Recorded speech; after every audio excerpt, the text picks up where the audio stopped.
Welcome to Pindar Poetry. We hope you learned something new. You start by picking a cohesive color palette so every element feels intentional. Once chosen, set a minimal wallpaper that uses negative space to highlight icons and widgets. Next, organize apps into folders by function. This reduces clutter and trains your eye.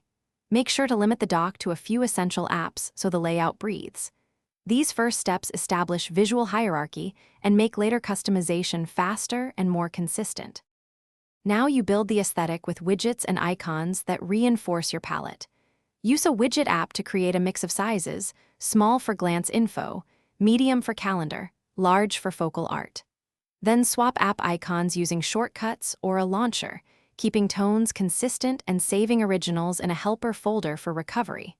Once done, tweak widget transparency and spacing to maintain balance. Visual consistency across size and typography is what makes the home screen feel. Finish by polishing details that tie the look together.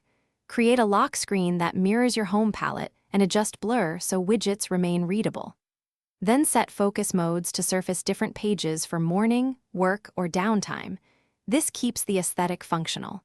If something goes wrong, restore your saved icon pack or reset the home screen layout, and make sure to back up your custom wallpapers. With these final adjustments, you maintain both style and